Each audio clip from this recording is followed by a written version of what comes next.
So it's just basically making contact with families and following through, also maintaining a communication with the detectives, like, okay, like this homicide happened. Please give me like the synopsis of it so I can tell the families like what to expect next. Because the families, like, their first question is, well, where's my loved one now? So I explained to them, the processing, going for autopsy, what that means. The next thing is, okay, well, where are their personal belongings? How can I get a hold of that? So it's basically just explaining the bare basics to them so that their inquiries are answered, but also, being able to give them a realistic picture of like, okay, this is not the first 48. There's going to be certain things that take longer. Your detective isn't calling you because, it's not that they're lazy, they don't care. It's just they're running down so many leads and they're, working and directing the investigation. So I'm going to be your go-to person. So just kind of like walking them through that, and then also helping with them apply for victims' compensation, like what that means, and basically getting the paperwork and everything lined up for them, where I try to make it as easy as possible. So the only thing that's needed from them is their signature. And then I also help maintain some statistics and data to provide to our command staff. And then if there's community groups that want to get involved with us, a lot of times I'll meet with them and I'll do a presentation on what I do and how they can get involved.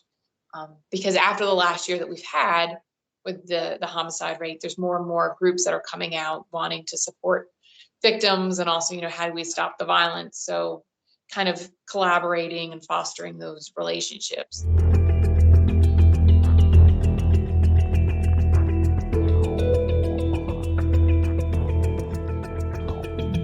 So when I have a family that will come back and say, thank you so much, you've answered this, or like, I didn't feel like I got support, or I don't understand like what this means, and you made it make sense. That's the like catchphrase, make it make sense. And you did that.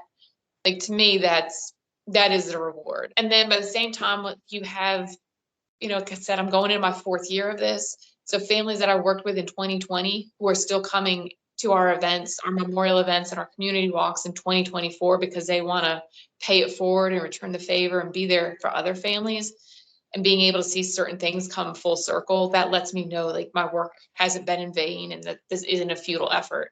Because trust me, there are days where I'm like, am I making a difference? Because I am on the receiving end of a lot of like the anger and the hurt. And so there will be insults that are hurled at me. I know it's not about me, but I still like receive it. So then when I have the positive, like I said, of somebody coming back and wanting to help others because they were helped, like I said, to me, that reinforces that there is impact, positive impact to this work.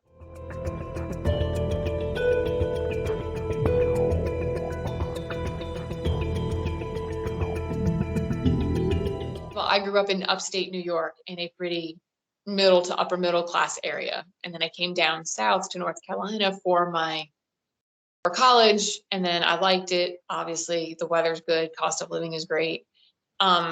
Became a patrol officer. And when we were, back in the day when you could kind of sort of pick your assignments of where you wanted to be, like I specifically chose the neighborhoods that were vastly different than where I grew up, because I was like, well, this is what I'm doing. So just immersing yourself in a different culture and like different, different to your own background, getting to know people, learning how to communicate with people in different ways and different levels, but then also having that drive to like, I want to make a difference, even if it's the most minute thing where you're giving somebody a bottled water, when it's 95 degrees in July and the humidity is like 100%.